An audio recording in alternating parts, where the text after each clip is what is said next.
Nandamuri network, Nandamuri కుటుంబం తెలుగు చలనచిత్ర పరిశ్రమలోనూ, అటు రాజకీయాల్లోనూ దశాబ్దాలుగా తిరుగులేని ప్రాభవాన్ని చాటుతోంది. స్వర్గీయ నందమూరి తారకరామారావు, ఎన్టీఆర్ స్థాపించిన ఈ వారసత్వం నేటికీ కొనసాగుతోంది.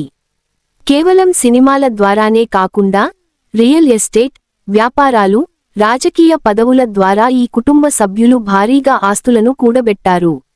నందమూరి హీరోల నెట్వర్క్ విషయానికి వస్తే, ప్రస్తుతం సమాచారం ప్రకారం ఎవరి ఆస్తులు ఏ స్థాయిలో ఉన్నాయంటే, నందమూరి వారసుల్లో ప్రస్తుతం అగ్రస్థానంలో ఉన్నది నందమూరి బాలకృష్ణ.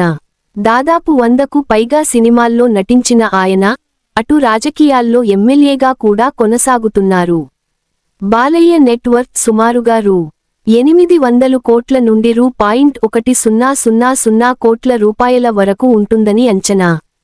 ఒక్కో సినిమాకు తీసుకునే రెమ్యునరేషన్ సుమారు రూ.20 నుండి 30 కోట్లు వరకు ఉంటుంది. బ్రాండ్ అంబాసిడర్ ఫీజులు. హైదరాబాద్లోని ఖరీదైన జూబ్లీహిల్స్ ప్రాంతంలో ఉన్న స్థిరాస్తులు ఆయన ఆస్తిలో ప్రధాన భాగాలుగా ఉన్నాయి. జూనియర్ ఎన్టీఆర్ గ్లోబల్ స్టార్గా ఎదిగిన తారక్, తన తాతగారి పేరును సార్థకం చేస్తూ భారీగా సంపాదిస్తున్నారు. ఆయన నెట్వర్క్ సుమారు రూ.450 కోట్ల నుండి 500 కోట్ల రూపాయలు వరకు ఉంటుందని ట్రేడ్ వర్గాల సమాచారం. ఆర్ఆర్ఆర్ వంటి సినిమాల తర్వాత ఆయన రెమ్యునరేషన్ భారీగా పెరిగింది. ఒక్కో సినిమాకు తారక్ దాదాపు రూ.60 నుండి 100 కోట్ల రూపాయలు వరకు తీసుకుంటున్నట్లు తెలుస్తోంది. ఇవే కాకుండా లగ్జరీ కార్ల collection, private jet, ad films ద్వారా ఆయన భారీగా ఆర్జిస్తున్నారు.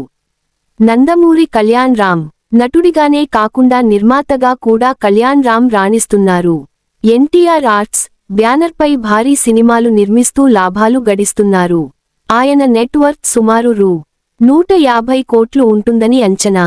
కళ్యాణ్ రామ్ ఒక్కో సినిమాకు గాను రూ.10 నుంచి రూ.15 కోట్లు తీసుకుంటారని సమాచారం. ప్రస్తుతం నందమూరి బాలకృష్ణ అగ్రస్థానంలో నిలుస్తున్నారు. ఆయనకు ఉన్న దశాబ్దాల అనుభవం, తండ్రి నుంచి వచ్చిన వారసత్వ ఆస్తులు, రియల్ ఎస్టేట్ పెట్టుబడులు ఆయన్ను నందమూరి హీరోలందరిలోకెల్ ధనవంతుడిగా నిలబెట్టాయి.